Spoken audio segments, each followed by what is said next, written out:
Imagine करो एक Bollywood superstar जिसने डॉन बनने का सपना देखा हो और उसी एक्टर को सडनली बैन कर दिया जाए। Not by court, not by government, but by the industry itself. FWICE ने क्लेम किया है फरहान अख्तर की डॉन 3 मूवी की 45 करोड़ लॉस के बारे में, जिसमें नाम सामने आया है रणवीर सिंह, FWICE का एंड फरहान अख्तर का।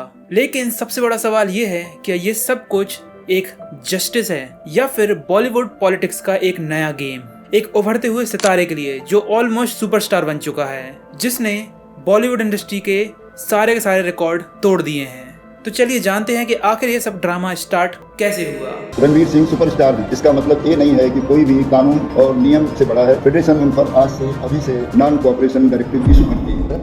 कुछ दिनों पहले रिपोर्ट सामने आई कि रणवीर सिंह के खिलाफ FWICE एक्शन लेने वाली है। FWICE यानी फेडरेशन ऑफ वेस्टर्न इंडिया सिनी एम्प्लॉयज, बेसिकली एक पावरफुल वर्कर्स फिल्म ऑर्गेनाइजेशन जिसके अंदर फिल्म मेकिंग के क्रू आते हैं, like spot boy, technicals, makeup artist and छोटे मोटे वर्कर्स। बेसिकली ये लोग हेल्पर्स होते हैं फिल्म मेकिंग की इस पूरी जर्नी में। रिपोर्ट्स के मुताबिक कंप्लेंट एलिजेटली फरहान अख्तर की साइड से आई और इशू बना डॉन 3 और कंट्रोवर्सी यहीं से शुरू होती है और रूमर्स बाहर आने लगे कि रणवीर सिंह सपोजिटली डॉन 3 से 3 वीक पहले ही बाहर निकल गए। इसी चीज के बाद फिल्म मेकर्स को एलिजिटली काफी बड़ा लॉस झेलना पड़ा और बाद में रूमर्स बाहर आने स्टार्ट हो गए कि ये फिगर ऑलमोस्ट 45 करोड़ का है। लेकिन जब ये सब इंटरनेट पे बाहर आना स्टार्ट हुआ तो इंटरनेट ने एक सवाल पूछा, अगर एक्टर ने 3 वीक पहले ही पोस्टपोन कर दिया इस प्रोजेक्ट को तो 45 करोड़ का लॉस कैसे हुआ? और क्वेश्चन बना मिस्टीरियस 45 करोड़ का लॉस, जहां पर Reddit, Twitter and YouTube communities पर यही बात चलने लगी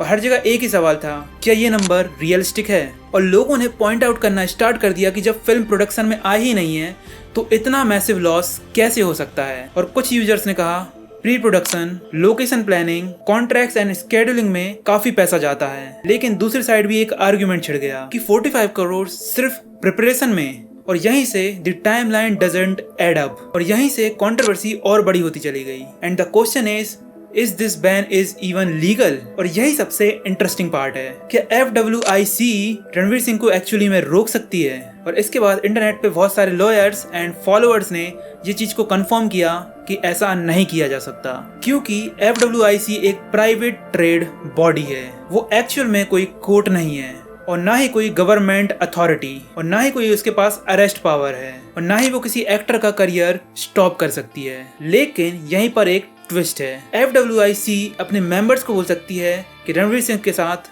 काम मत करो, और अगर वर्कर्स कलेक्टिवली रिफ्यूज करें, चाहे वो स्पॉट बॉय हो, चाहे टेक्नीशियन हो, चाहे कैमरामैन हो, चाहे मेकअप आर्टिस्ट हो, अगर ये लोग कलेक्टिवली स्टॉप करें, रिफ्यूज करें काम करने से, तो फिल्म मेकिंग में बड़ी दिक्कतें हो सकती हैं एंड आखिर में रणवीर सिंह को ही प्रॉब्लम फेस करना पड़ेगा। यानी इसके दो पहलू हैं, लीगली ये पॉसिबल नहीं है पर प्रैक्टिकली इस चीज को पॉसिबल किया जा सकता है। और इस सब के बीच में बहुत सारे लोग रणवीर सिंह को डिफेंड कर रहे हैं, बिकॉज लोगों का ये मानना है कि अगर ऐसा कुछ हुआ है तो प्रूफ होगा तुम्हारे पास, अगर प्रूफ है तो रणवीर सिंह को कोर्ट ले जाओ।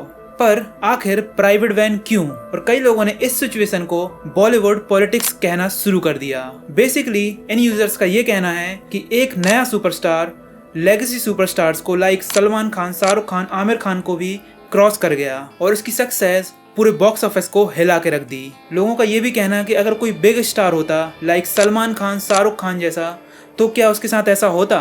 क्या किसी नेपो स्टार या एक बिग स्टार को ऐसा टारगेट किया जाता? और ऑनेस्टली बताया जाए तो बिल्कुल नहीं, ये कलेक्टिवली टारगेट किया जा रहा है रणवीर सिंह को।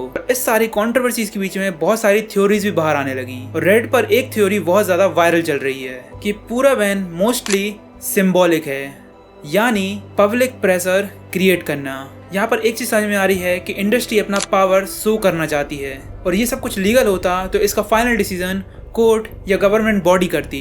तो बेसिकली सिंपल भाषा में समझा जाए तो ये बॉलीवुड का डर्टी पॉलिटिकल गेम है। यहाँ पर पनिशमेंट कम है, पब्लिक ड्रामा ज्यादा है और इमेज को खराब करने की कोशिश की जा रही है। लेकिन इस सब के बीच में सबसे बड़ा सवाल, अगर फरहान अख्तर का सच में इतना ज्यादा फाइनेंशियल लॉस हुआ है, उस फाइनेंशियल डैमेज का प्रूफ कहाँ है? तो बेसिकली इस पूरे ड्रामे में पब्लिक को साफ साफ दिख रहा है कि कौन सही है कौन गलत है। जहां पर FWIC फरहान अख्तर के सपोर्ट में रणवीर सिंह को बैन करने का ट्राई कर रही है और बताती है कि उन्होंने 3 फिल्में साइन करी थी, इसी वजह से उनको इतना ज़्यादा लॉस हुआ।